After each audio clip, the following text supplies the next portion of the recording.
Just want to take a few minutes to show you how the Spirit of God works. I want you'll go with me just for a few minutes here to Luke chapter 7.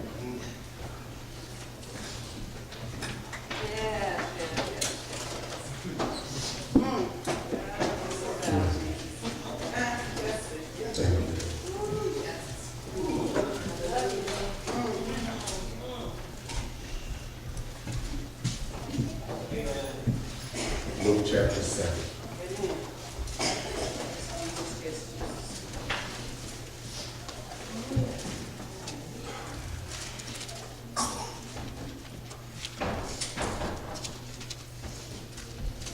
Go down to verse 11.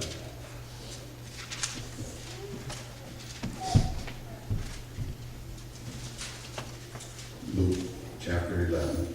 Luke chapter 7, beginning at verse 11. Listen to the word of God. And it came to pass the day after that he went into a city called Nain, and many of his disciples went with him, and much people. Now when he came nigh to the gate of the city, behold, there was a dead man carried out, the only son of his mother, and she was a widow, and much people of the city was with her. And when the Lord saw her, he had compassion on her, and said unto her, Weep not. And he came and touched the bier, and they that bare him stood still. And he said, Young man, I say unto thee, arise. And he that was dead sat up and began to speak, and he delivered him to his mother. And there came a fear on all, and they glorified God, saying that a great prophet is risen up among us, and that God has visited his people.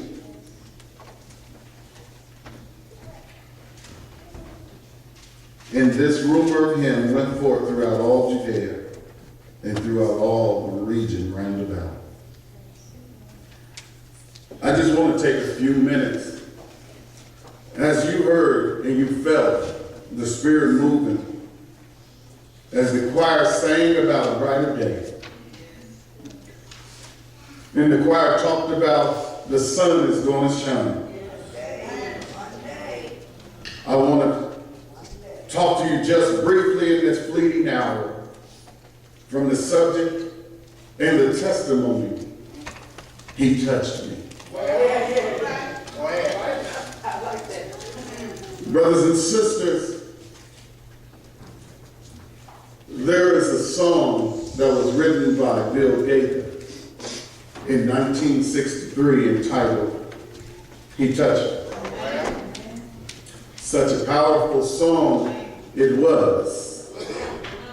The words said, shackled by a heavy burden, neath a load of guilt and shame, then the hand of Jesus touched me, and now I am no longer the same.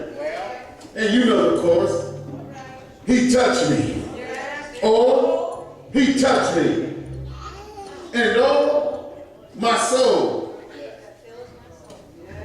Oh, the joy that fills my soul. Something happened.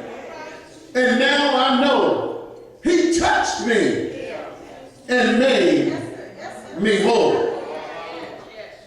Brothers and sisters, as I ponder that song in my heart and think about what the choir was singing about those dark days and then that brighter day coming, about something happening and you going through your storm and your rain, but you know that after a while, if you just hold out, the sun is going to shine in the morning time.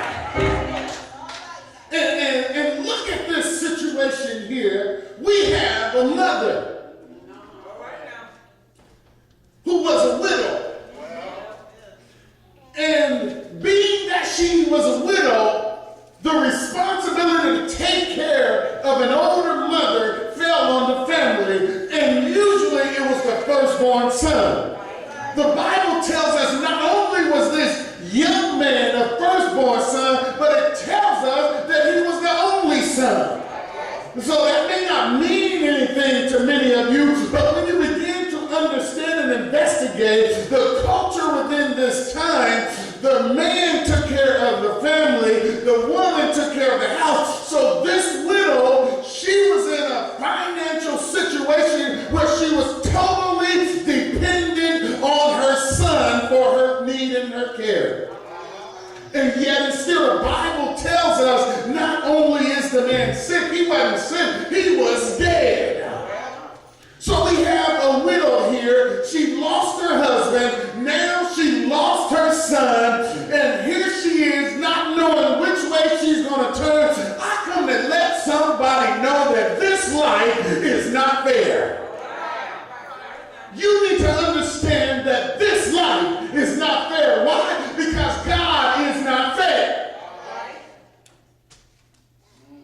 Somebody disagreed with me there. That's all right. You have a right to be wrong.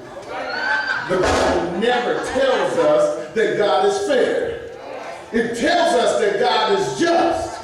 It tells us that God is merciful. It tells us God is a God of love and righteousness, but it does not tell us that he is fair. We make a couple of deductions that based on this and that going on, that God is fair. Is it fair that this woman was born into this world, born in a time when she had to be dependent on her husband? God decided to take her husband out of the world. And guess what? God also decided that her young son had to leave. Now, I could imagine that this young man may have been a good person. Have you ever felt like, why didn't you take somebody else?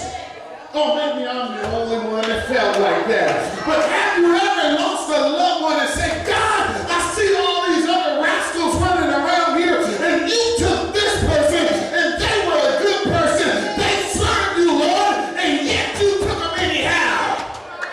Have you ever felt like that?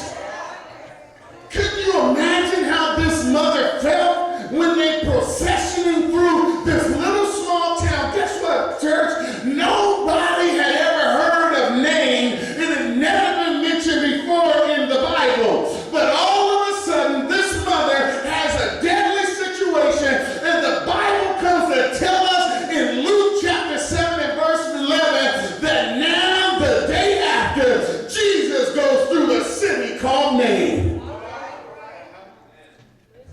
Let me bring that home for you. Somebody don't know where Jacksonville, Illinois is. There's some people that don't know where Jacksonville is. There's some folks that don't know where Winchester is. There's some folks that don't know your address when you are in trouble. I'm so glad that I serve an all-knowing and an ever-present God that he will even stop by Nain. He will stop by Jacksonville. He will stop by Winchester just to take care of my dark and my deadly situation. We serve an all-loving God. Not only is he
and they was having a funeral procession.